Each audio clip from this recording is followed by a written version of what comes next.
오늘은 제 69번째 생일입니다. 어머니, 오늘은 저희가 다 준비했어요. 좋은 데로 모실게요. 딸과 사위가 저를 데리러 왔습니다. 사위가 운전하는 차는 고속도로를 달리고 있었습니다. 저는 조금 설렜습니다. 혹시 여행이라도 가는 건가 싶었죠. 그런데 1시간쯤 달렸을까요? 차가 멈춘 그곳에는 노인 요양센터라는 간판이 걸려 있었습니다. 저는 웃으며 물었습니다. 여길 왜 왔어? 설마 아니지? 그런데 아무도 웃지 않더군요. 그렇게 저는 제 생일날 요양원에 버려졌습니다. 안녕하세요. 저는 올해 69살 서울에서 살아온 김정혜라고 합니다. 그저 남들처럼 평범하게 살아왔습니다. 부족해도 감사했고 가진 것 없어도 하루하루 성실하게 살아가는 게 제 몫이라 생각했습니다. 그런데 제 인생이 크게 바뀐 건 남편이 갑자기 세상을 떠난 그때부터였습니다. 29. 아직도 기억납니다. 그날 이후로는 딸 하나만 바라보고 살았습니다. 어떻게든 이 아이만큼은 남 부럽지 않게 키워보겠다고 안 해본 일이 없었습니다. 식당, 주방, 아파트 청소, 시장에서 보따리 장사까지. 젊었을 땐 정말 몸이 부서져라 일했습니다. 그렇게 모은 돈으로 작은 반찬 가게를 열게 됐고 다행히 장사가 잘 풀렸습니다. 딸 시집갈 땐 전셋집을 마련해줬고 사위가 사업하다 힘들다고 했을 땐 사업 자금까지 마련해 주었습니다. 그래도 괜찮다고 생각했습니다. 딸이 행복하다면 그걸로 된 거라고 믿었죠. 그래서 더 믿었습니다. 내 딸이라면 내가 어떻게 살아왔는지 누구보다 잘 알 거라고. 그런데 그 믿음이 틀렸습니다. 제가 쌓아 올린 정성과 희생을 딸과 사위는 그냥 계산서처럼 정리해버렸습니다. 69번째 생일. 뭐 대단한 걸 바란 건 아니었습니다. 그냥 딸 얼굴 한번 보고 밥 한 끼 같이 먹고 조용히 하루 지나가면 좋겠다고 생각했죠. 그런데 딸과 사위가 집 앞까지 찾아왔습니다. 어머니, 오늘은 저희가 다 준비했어요. 좋은 데로 모실게요. 딸이 운전하는 차는 고속도로를 달렸고 저는 조금 설렜습니다. 혹시 여행이라도 가는 건가? 그런 상상도 했습니다. 사위도 조용히 웃고 있었고 차 안에는 어색하게 생일 축하 노래가 흐르고 있었습니다. 그런데 한참을 달려 도착한 그곳은 회색 벽에 철문이 달린 낯선 건물이었습니다. 햇살도 잘 들지 않았고 입구 유리문 너머로는 말없는 노인들과 바쁘게 움직이는 간호사들만 보였습니다. 저는 차에서 내리지 않았습니다. 여기 왜 왔어? 설마 아니지? 딸은 제 눈을 피했고 사위는 문을 열며 말했습니다. 어머니, 일단 안으로 들어가시죠. 여기서 지내시면 더 편하실 거예요. 저는 단호하게 말했습니다. 싫어. 나 집에 간다. 내가 여길 왜 들어가? 딸이 작게 말했습니다. 엄마 그냥 잠깐만. 일단 들어가서 얘기하자. 얘긴 집에서 해. 너 지금 나를 여기에 놓고 가겠다는 거야? 제 목소리가 커졌고 사위는 조용히 제 팔을 붙잡았습니다. 어머니, 이러시면 곤란합니다. 이미 서류도 다 준비돼 있고. 그 서류 누가 동의했는데? 나는 한 적 없어. 그때 요양원 직원 2명이 다가왔습니다. 김정혜 어르신 맞으시죠? 준비는 다 되어 있습니다. 저는 뒷걸음질 치며 외쳤습니다. 나 못 들어가. 돌아갈 거야.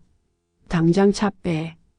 손에 들고 있던 생일 케이크 봉투가 바닥에 떨어졌고 케이크가 터져 흩어졌습니다. 딸은 눈을 질끈 감았고 사위는 말없이 고개를 끄덕였습니다. 직원 둘이 제 팔을 잡고 조용히 입구 쪽으로 이끌었습니다.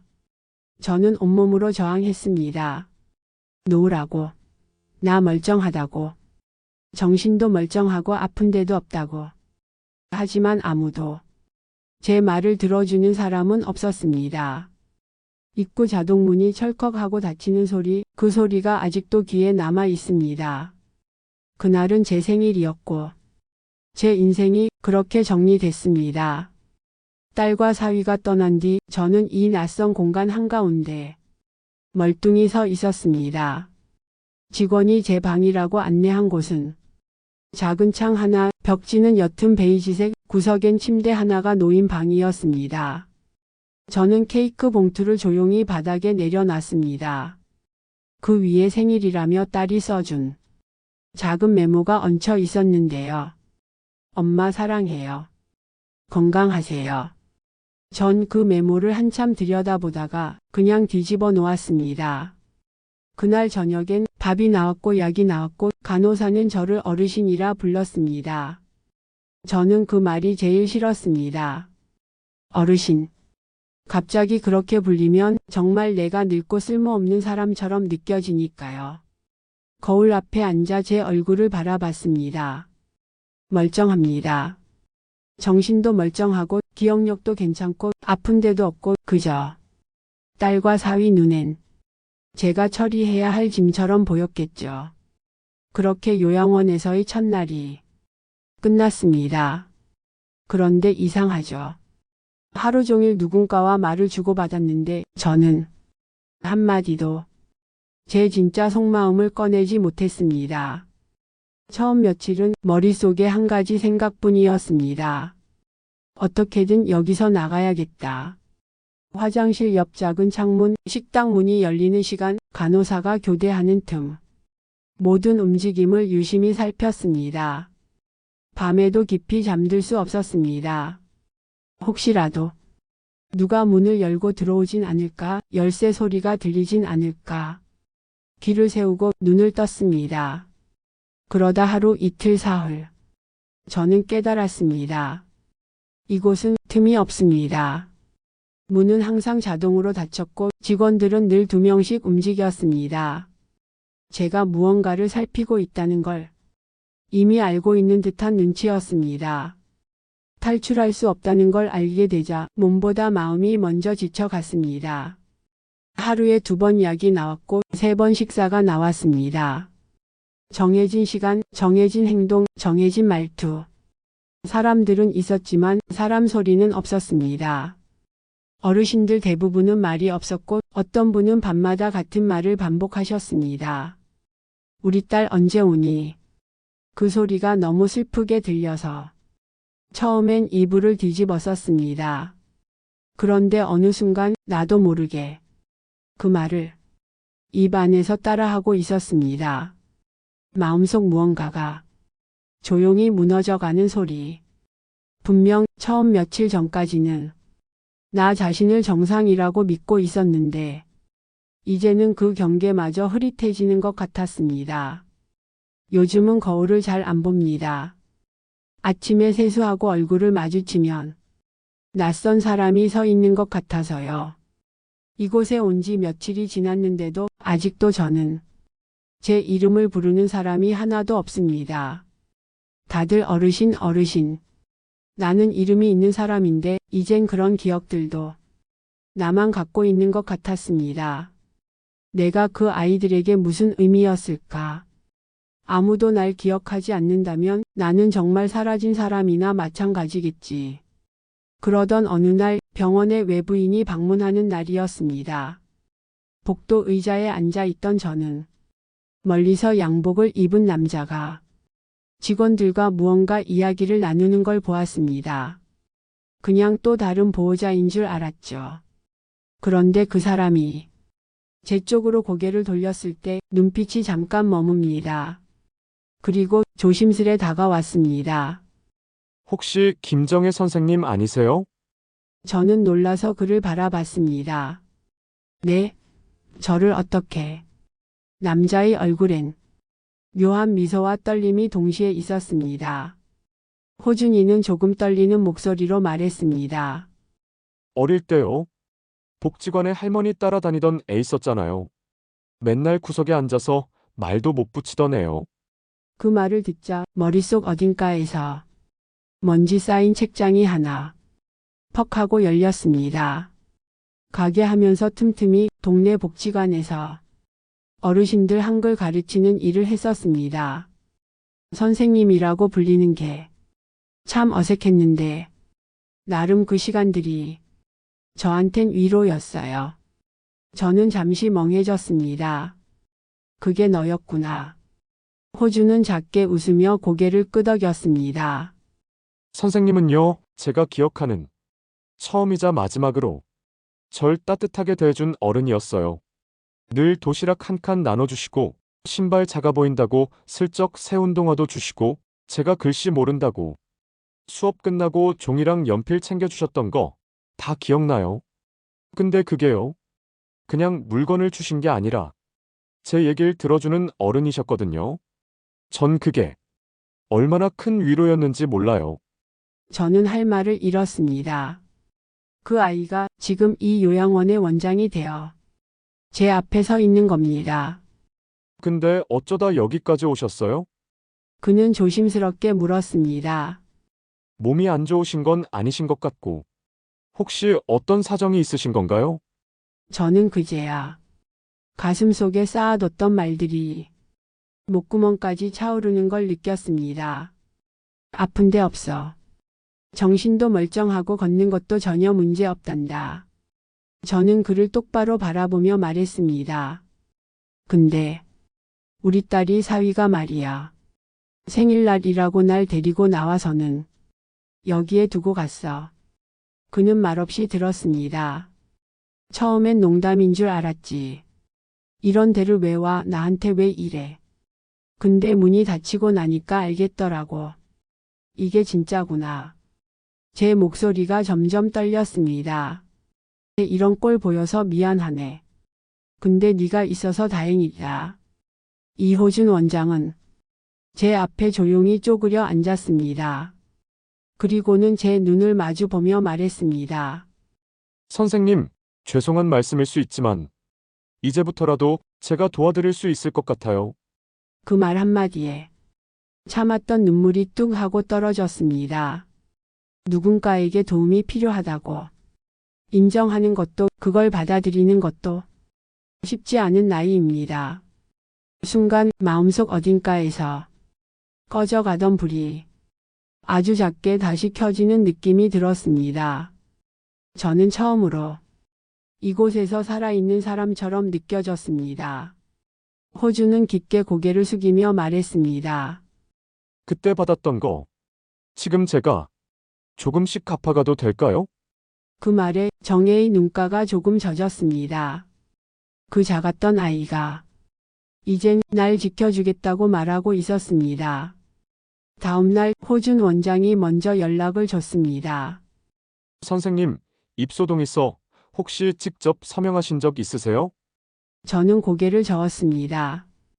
도장 찍으라고 해서 찍긴 했는데 왜 찍는진 아무도 설명 안 했어.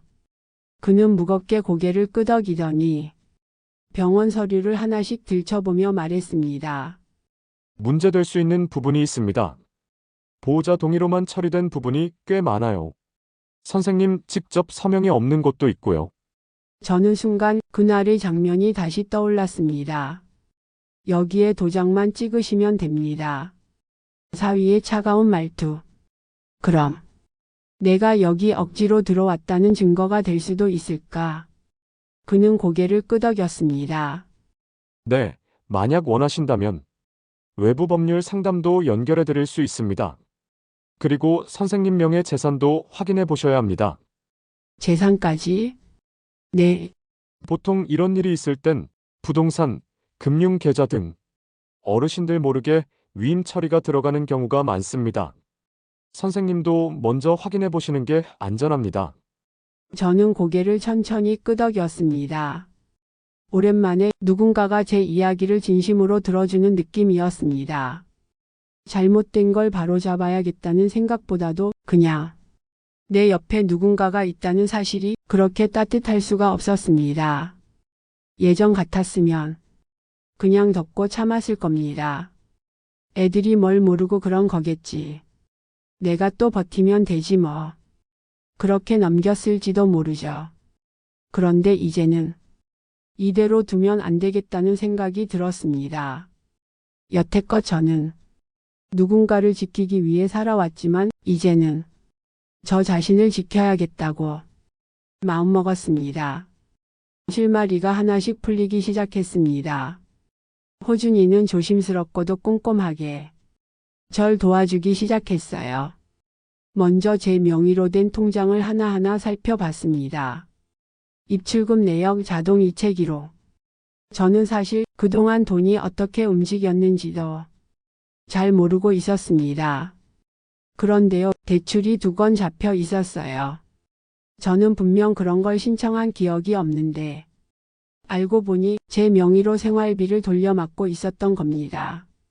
사위 이름은 없었고 딸은 공동인감으로 서류에 참여해 있었죠. 호준이는 등기부등본도 확인해 줬습니다. 집 한 채 제 이름으로 남아있던 그 집에도 근저당이 잡혀 있었습니다. 그걸 보는 순간 숨이 턱 막히더군요. 호준이는 변호사도 연결해줬고 법률 상담을 통해 제가 서명하지 않은 입소 동의서, 강제 보호자 입소 절차의 위법성까지 차근차근 정리해 나갔습니다. 그 모든 과정을 저를 앞세우지 않고 옆에서 조용히 밀어주는 식으로 해줬어요. 말은 많이 하지 않았지만 말투 하나, 눈빛 하나가 저를 믿고 있다는 게 느껴졌습니다. 그 사이 딸은 단 한 번도 병원에 찾아오지 않았고 사위는 전화 한 통 없었습니다. 어쩌면 아직도 제가 그저 조용히 요양원에 머물고 있을 거라 믿고 있었겠죠. 그렇게 3개월이 지났습니다. 누구에게도 알리지 않고 아무 말도 하지 않은 채 저는 조용히 제 삶을 되찾아오기 위한 준비를 하나씩 끝내고 있었습니다. 준비는 거의 다 끝나가고 있었지만 마음 한구석이 계속 걸렸습니다. 딸이었습니다. 아무리 그래도 사정이 있어서 못 온 거겠지. 시간이 지나면 미안하다며 연락이 오지 않을까.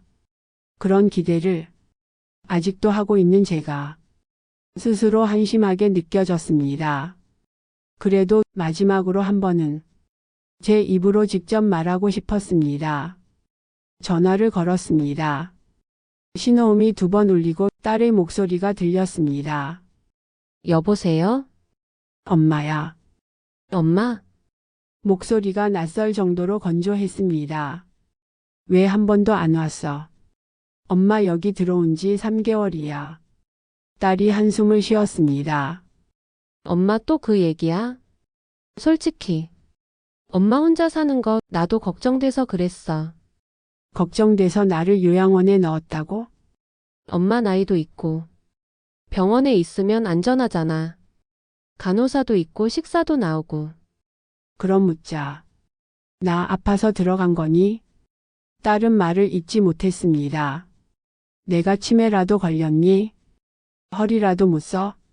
너희가 내 재산으로 대출 돌려막기 하다 걸리니까 날 감추려고 여기에 넣은 거잖아. 엄마 진짜 왜 이래? 우리 일부러 그렇게 살려고 한 거 아니야. 솔직히 말하면 엄마도 혼자 못 살잖아. 그 순간 정혜는 목소리를 낮췄습니다.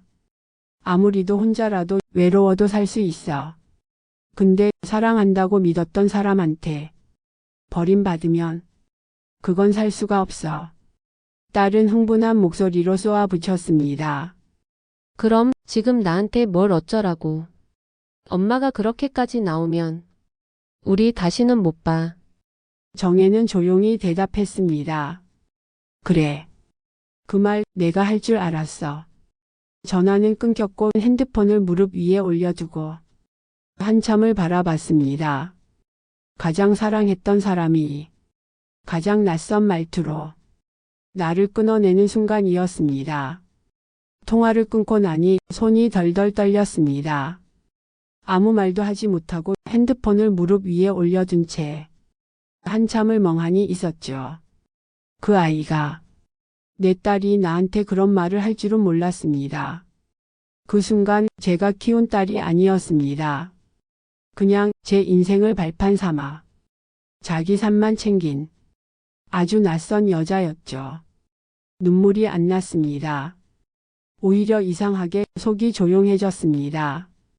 저는 스스로에게 말했습니다. 이제 끝이다. 넌 더 이상 누구의 엄마도 누구의 보호자도 아니다. 넌 내 삶의 주인이야. 그리고 그날 밤 저는 처음으로 싸워야겠다는 생각을 마음 깊숙이 받아들였습니다. 며칠 뒤 호준이 조심스럽게 제게 물었습니다. 선생님, 정말 소송까지 가실 건가요? 저는 고개를 들고 그의 눈을 똑바로 바라봤습니다. 그래. 이제는 싸울 거야. 마음은 정리하셨다고. 그래서 싸우는 거야. 마음은 정리했으니까 이젠 계산을 정리해야지. 그 애들이 뭐라고 했는 줄 아니? 엄만 혼자 못 살아. 이건 엄마를 위한 거야. 정혜의 목소리는 낮고 단단했습니다. 눈빛엔 흔들림 하나 없었죠. 그건 날 위한 게 아니야. 그건 그냥 자기들 위한 말이었어. 내 인생에서 그 애들이 가져간 건 돈만이 아니야. 내가 40년 피땀 흘려 모은 돈이고 내 이름으로 된 집이고 그리고 엄마라는 내 존재 자체까지 죄다 가져갔지. 이제 돌려받을 거야. 감정은 정리했지만 대가는 반드시 치르게 할 거야. 호주는 잠시 말이 없었고 조심스레 물었습니다. 혹시 후회하시게 될까봐 걱정돼서요. 저는 작게 웃었습니다. 호준아, 난 지금 내 인생에서 제일 후회 없는 선택을 하려는 중이야. 낮엔 서류를 정리하고 밤엔 생각이 많아. 좀처럼 잠을 이룰 수 없던 날들이 이어졌습니다. 처음엔 요양원 안이 꽤 낯설게 느껴졌습니다. 대부분의 어르신들은 말이 없었고 하루 종일 TV 소리만 들릴 뿐 조용한 공간이었죠. 그런데 어느 순간부터인가 오며 가며 마주치는 제 얼굴이 익숙해졌는지 한 분, 두 분 조용히 인사를 건네주기 시작하셨습니다. 정혜 씨, 오늘 얼굴이 안 좋으시네. 속으로 사귀지 말고 같이 밥 한 그릇 해요. 그런 말 한마디, 따뜻한 찬 하나가 마음속 분노를 조금씩 녹여주곤 했습니다. 저도 틈틈이 누군가의 말벗이 되어 드렸습니다. 화장실 가는 길을 부축하고 밤에 잠이 안 온다는 어르신과 같이 앉아 옛날 드라마를 보기도 했죠. 그러던 어느 날 호준이가 저를 선생님이라고 부르는 걸 들은 어르신 한 분이 아, 선생님이셨어요? 하고 놀라시더니 제가 웃으며 설명했죠. 진짜 선생님은 아니고요. 예전에 복지관에서 자원봉사로 글을 좀 가르친 적이 있어요. 그 얘기를 들은 뒤로 어르신들 사이에선 저를 자연스럽게 선생님이라고 부르기 시작하셨습니다. 그렇게 작은 교실이 생겼고 점심 먹고 나면 둘러앉아 같이 글씨도 써보고 옛날 이야기 꽃도 피웠습니다. 무너진 삶을 붙잡고 있던 시간 속에서도 저는 누군가와 마음을 나누며 살아가고 있었습니다. 비록 가족은 나를 버렸지만 내가 살아오며 만들어온 인연은 여전히 내 곁을 지켜주고 있었습니다. 사실 처음엔 두려웠습니다. 가족을 상대로 내가 이런 일까지 해야 하나. 그런 생각도 들었죠. 하지만 더는 제 삶을 빼앗긴 채 참고만 살 수는 없었습니다. 호준이는 묵묵히 제 옆을 지켰습니다. 통장 거래 내역부터 등기부 도장 사용 내역, 심지어 제 명의로 나간 대출까지 하나하나 모아 정리해줬습니다. 선생님, 증거는 다 모였습니다. 이제는 선생님이 정말 마지막으로 결정하셔야 해요. 저는 잠시 눈을 감고 호흡을 고르며 말했습니다. 가자. 끝까지 가보자. 소장이 접수된 후 딸과 사위는 처음엔 아무 대응도 하지 않았습니다. 아마 늘 그래왔듯 제가 그냥 넘길 거라 생각했겠죠. 하지만 법원에서 출석 통보가 가고 나자 상황이 달라졌습니다. 그날 저녁 딸에게 전화가 왔습니다. 엄마, 우리 좀 얘기할 수 있을까? 전 대답하지 않았습니다. 몇 시간 뒤엔 요양원으로 직접 찾아오기까지 했습니다. 직원이 와서 조용히 말하더군요. 보호자 분이 오셨는데요. 만나실래요? 저는 고개를 천천히 저었습니다. 보호자 아닙니다. 그냥 방문자일 뿐이에요. 유리창 너머로 초조하게 로비를 서성이던 그들의 모습이 어렴풋이 보였지만 저는 다시 문을 열지 않았습니다. 그렇게 시간이 흘렀고 소송은 시작되었습니다. 처음엔 가지 않으려 했습니다. 그들의 얼굴을 더는 내 눈에 담고 싶지 않았으니까요. 그런데도 그래도 내 딸인데 하는 마음이 어딘가 한켠에 남아 있었나 봅니다. 혹시라도 진심 어린 사과 한마디라도 듣게 될까. 저는 결국 마음을 다잡고 법정에 나섰습니다.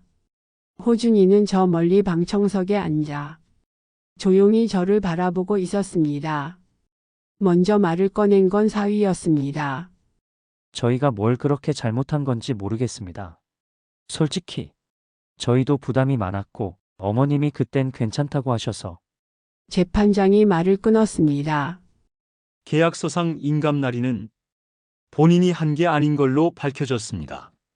녹취나 서면 동의도 없는데 어떻게 동의했다고 보죠? 사위는 말문이 막힌 듯 고개를 푹 숙였습니다. 딸이 뒤이어 말했습니다. 엄마가 말로는 괜찮다고 했어요. 엄마가 원해서 그런 거예요.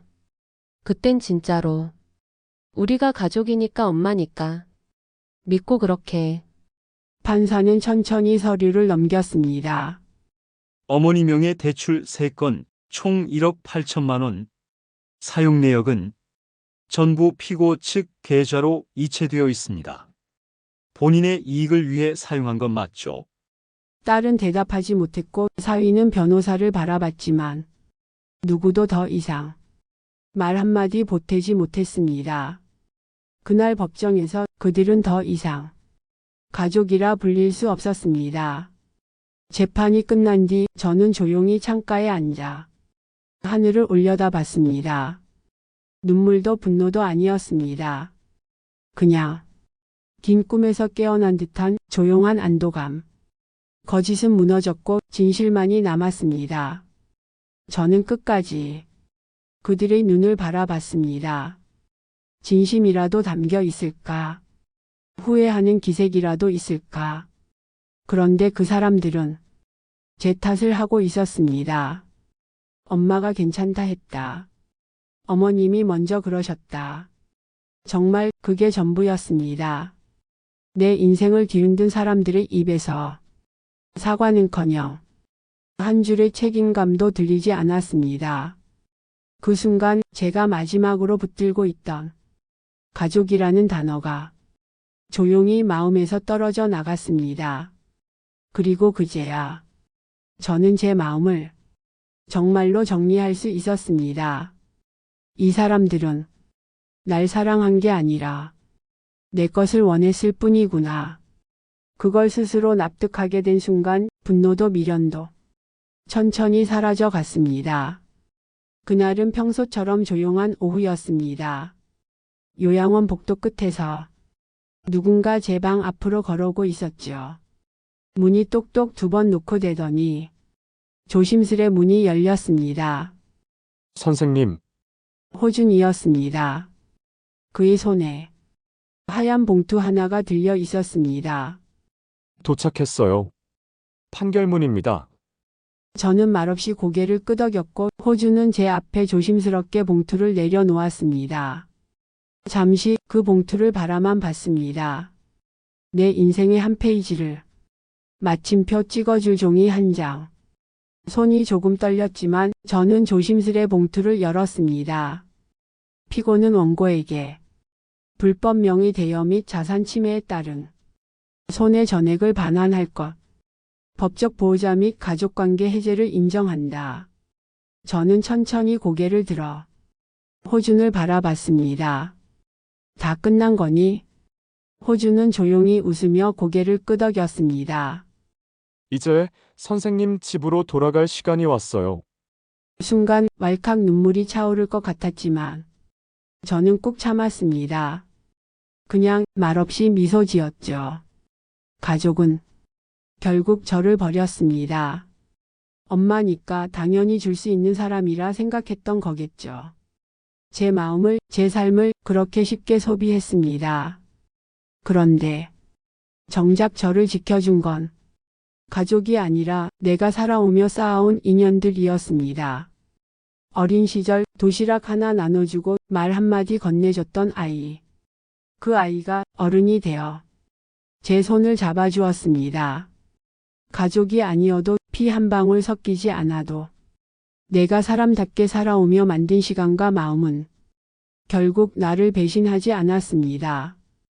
그게 얼마나 큰 위로가 되었는지 모릅니다. 이제 저는 압니다.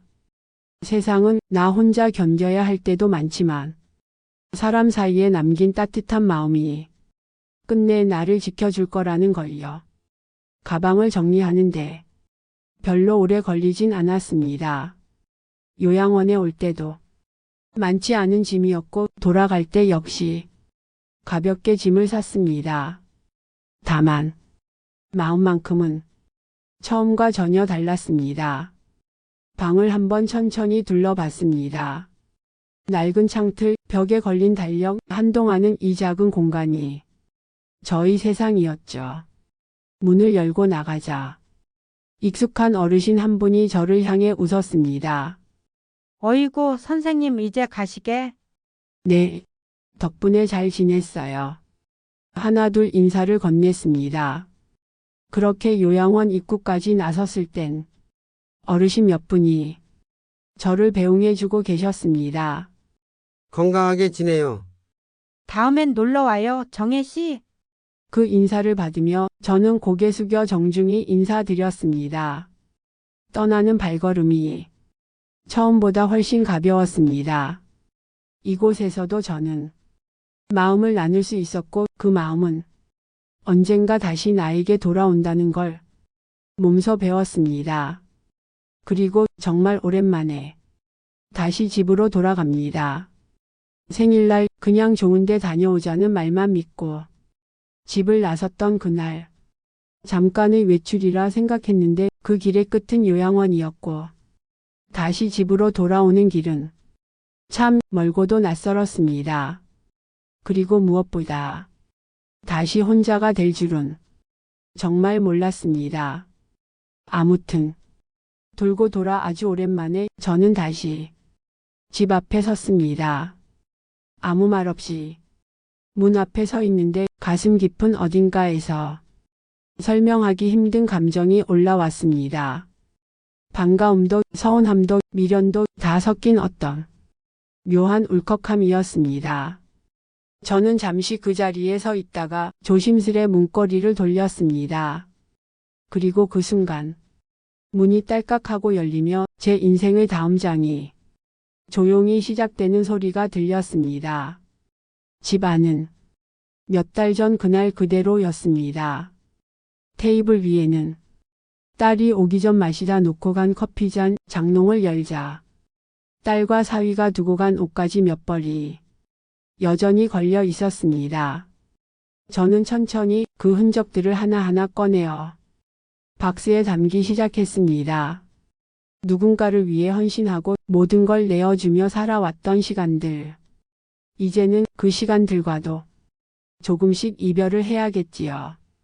부엌에 물을 틀고 오래된 냄비를 꺼내 씻고 반찬 몇 가지를 꺼내 놓습니다. 그릇을 하나, 숟가락을 하나 꺼내 놓으면서 드디어 이 공간이 다시 나의 자리가 되어가는 느낌이 들었습니다. 이 집은 이제 누군가의 엄마로 존재하기 위한 공간이 아니라 내가 나로 살아가기 위해 새로 짓는 삶의 터전입니다. 저는 조용히 창문을 열었습니다. 부드러운 바람이 거실을 스쳐가고 따스한 햇살이 새로 펼쳐진 바닥 위로 조용히 내려앉았습니다. 집에 돌아온 며칠 동안 저는 참 많은 생각을 했습니다. 그동안은 너무 많은 시간을 누군가의 엄마, 누군가의 보호자로 살아왔더라고요. 그렇게 살면서 나 자신을 얼마나 놓치고 있었는지 그건 혼자가 되고 나서야 조금씩 보이기 시작했습니다. 그런데도 저는 여전히 사람이 그립고 말이 통하는 누군가가 옆에 있었으면 좋겠다는 걸 부정할 수 없었습니다. 문득 떠오른 건 요양원에서 만났던 어르신들이었습니다. 그 공간에서 저는 울고 웃고 상처를 치유받았고 무엇보다 사람이 사람에게 줄 수 있는 온기의 힘을 느꼈습니다. 그래서 마음을 정했습니다. 그냥 혼자 조용히 지내기보다는 내가 받은 따뜻함을 다시 나눠주며 살아가자고요. 지금 저는 일주일에 2번 요양원에 봉사활동을 다닙니다. 오전 10시가 조금 넘으면 도착해서 어르신들과 같이 글씨를 써보고 그날의 날씨 이야기를 나누고 누군가의 말벗이 되어드립니다. 간혹 힘든 표정으로 앉아있는 어르신 곁에 말없이 앉아있기만 해도 그저 그것만으로도 위로가 된다는 걸 알게 됐습니다. 그때마다 저는 예전 제 모습을 떠올립니다.